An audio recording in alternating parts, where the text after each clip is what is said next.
अगर आपके साथ ज़्यादती हुई है या किसी ने कुछ ज़ुल्म किया है तो कानूनी तरीके से आप कैसे दाद रसी हासिल कर सकते हैं, इसके बारे में हम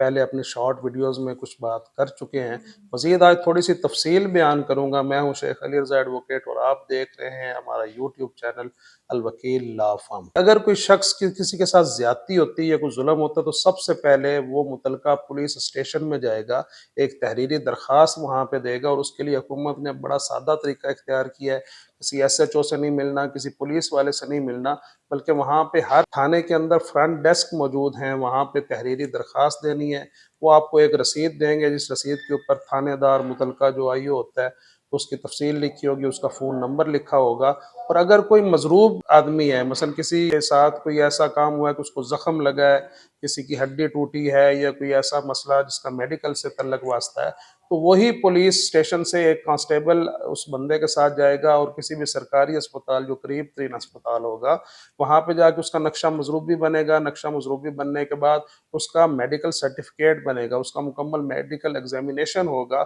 फिर मेडिकल ऑफिसर जो भी उस बंदे के साथ जो लेसिरेशंस हैं, अगर कोई हड्डी टूटी है, उस अंदाज से वो अपनी ओपिनियन देगा और उस ओपिनियन के ऊपर फिर एफआईआर में सेक्शंस लगेंगे। अब ये तो एफआईआर की कार्रवाई है। उसके बाद ये है कि मुलज़म गिरफ्तार होगा, आईओ को पूरा इख्तियार होता है जब एफआईआर हो जाए किसी बंदे के खिलाफ और वो अबूरी जमानत दायर नहीं करता तो मुतलका आईओ जो है उस बंदे को गिरफ्तार कर सकता है और फिर मजिस्ट्रेट के पास जिस्मानी रिमांड के लिए पेश करेगा और उसके बाद ट्रायल का सिलसिला शुरू हो जाएगा। अब अगर किसी शख्स के साथ कोई जुल्म या ज्यादती हुई है, वो पुलिस के पास गया भी है लेकिन पुलिस उसकी दादरसी नहीं कर रही, उसकी एफआईआर दर्ज नहीं कर रही,